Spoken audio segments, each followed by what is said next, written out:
आप सब मीडिया वालों का शुक्रिया अदा करता हूँ जिन्होंने मेरे को ये मौका दिया अपना स्पेसिफाई करने के लिए इस यूनियन के बारे में। ये यूनियन कम से कम 40-50 साल से चल रही है और ये जम्मू आरएसपुर यूनियन का आज तक एक ही प्रधान होता रहा है और मैं 2017 में यहाँ पे इलेक्शन में चुनकर आया।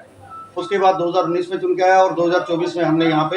एक इलेक्शन करवाई जो 4 नवंबर को यहाँ पे नोटिफिकेशन निकाला गया। 10 तारीख को फॉर्म भरे गए और 12 तारीख को सिक्योरिटी हुई। 14 तारीख को जो भी विड्रॉल हुए, जो मेरे अपने ऑपोजिशन में खड़े थे उन्होंने अपने को विड्रॉल कर दिया और 21 तारीख को मैं यहाँ पे अनअपोज्ड उनकी यहाँ पर इलेक्टेड होगा प्रेसिडेंट। अभी जो दूसरे जो ऑपोजिशन वाले बंदे हैं जिसमें मैंने 83 जो ऑनर्स थे उन्होंने साइन करके दिए विद अंगूठा लगा के और अपने सिग्नेचर करके, जो हमने एक पूरी असिस्टेंट रजिस्ट्रार से साइन करवा के हमने डीसी साहब से भी जमा करवा दी वहाँ पे फाइल, और उसके बाद इवन एसएचओ और गांधीनगर वगैरह यहाँ पे भी जब हमने जमा करा दी। अब ये है कि जो दूसरी जो ऑपोजिशन में लोग हैं उन्होंने एक सेकंड एक जम्मू पैसेंजर ग्रुप की करवा के वो उसको रजिस्टर करवा के पैरेलल आपके पैरेलल हमारे यहाँ पे खड़ी कर दी, जबकि ये पैरेलल यहाँ पे रूट्स में चलती नहीं है क्योंकि एक ग्रुप रहेगा तो ज़्यादा बढ़िया चलेगा। क्योंकि एक अगर 2 पैरेलल में चलेंगे, हमारी भी 8 बजे गाड़ी निकलेगी, उनकी भी 8 बजे गाड़ी निकलेगी, वो पब्लिक को भी प्रॉब्लम होगी, एडमिनिस्ट्रेशन को भी प्रॉब्लम होगी और सब लॉ एंड ऑर्डर की दिक्कत आएगी। तो मैं लिहाजा इसीलिए आज मीटिंग ये कही है कि ये जो फेक जो इन्होंने आज इलेक्शन करवाई है, ये इन्होंने एक गुमराह किया है एडमिनिस्ट्रेशन को, ये एक ट्रांसपोर्टर्स जो हमारे ट्रांसपोर्ट भाइयों को गुमराह किया है। तो मैं उनको अपील करूंगा कि गुमराह मत कीजिए, आप आइए टेबल पर बैठकर जो भी है बाय लॉज और ऑर्डर के साथ एक टेबल के नीचे एक ही यूनियन चले, और अगर वो चाहते हैं कि इलेक्शन करवाना चाहते हैं मैं उसके लिए भी तैयार हूँ। जो अपोजिशन में हमारे खड़ा होगा मैं उसका खुद, अगर बाई में हम हारते हैं तो हम उनका समर्थन करके उनके गले में हाथ डाल के उनको अपनी इस चेयर पे बिठाएंगे, अगर वो हारते हैं तो वो हमें सर्वसम्मति से इधर बिठाएंगे। मैं जिस तरह से उनका बकायदा एडमिनिस्ट्रेशन के साथ ये चुनाव हुए हैं और तहसीलदार की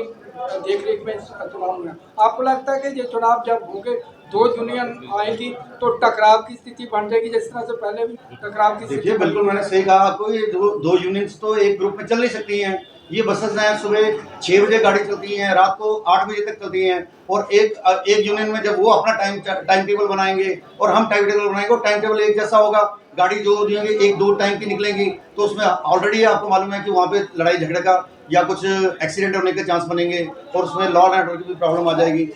तो जिस तरह से ये खुदा न खास्ता वो नहीं मानते, तो फिर किस तरह से उसका अल्टरनेटिव क्या है? देखिए अल्टरनेटिव यही हो सकता है कि इसमें जो प्रशासन है वो हमारा साथ दे, और जो हमारी रजिस्ट्रेशन है ये बसेस में नहीं चलती हैं, इनको कैंसिल किया जाए और एक टेबल के नीचे इलेक्शन को अनाउंस किया जाए। और मैंने आपको पहले भी कहा कि वो इलेक्शन अनाउंस करके जो भी कैंडिडेट अपना फॉर्म भरना चाहता है वो फॉर्म भरे और इलेक्ट होके एक टेबल पर एक ही प्रेसिडेंट हो, एक रूट में दो प्रेसिडेंट नहीं चल सकते। तो जो पैरेलल बनने जा रही है उसके गाइडेंस कौन कर रहा है, कौन है? देखिए उसका तो सीधा है कि वो अजीत सिंह के पीछे वो उनको गाइडेंस दे रहे हैं,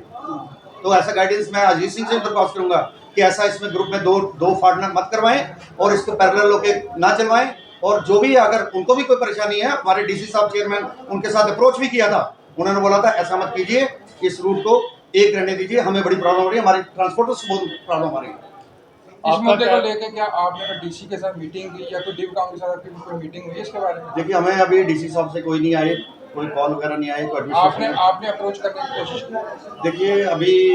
मैंने अप्रोच करने की कोशिश नहीं। ये स्थिति बनेगी, हाँ स्थिति बनेगी जब इसमें जो टकराव बनेगा तो फिर ये नुकसान तो यूनियन का होगा ना, आरएसएस जो बिल्कुल यूनियन का नहीं है, जो जितने भी यहाँ पर ट्रांसपोर्टर जैसे 2 यूनियन स्टैंड बन गई है, दोनों को नुकसान होगा।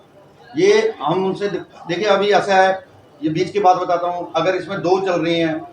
कोई भी अपना गाड़ी वाला अपनी मनमर्जी से गाड़ी चला रहा है, किसी को सर्विस जाना है, मनवाल में जाना है, वो नहीं जा रहा है क्योंकि एक्शन नहीं हो सकता, वो अपनी यूनियन का चलान काट के दे देते हैं, वो ऐसे गाड़ी चला के चले जाते हैं। हम गाड़ी को चलान देते हैं, हमारी गाड़ी सर्विस लगा के आती है, उसका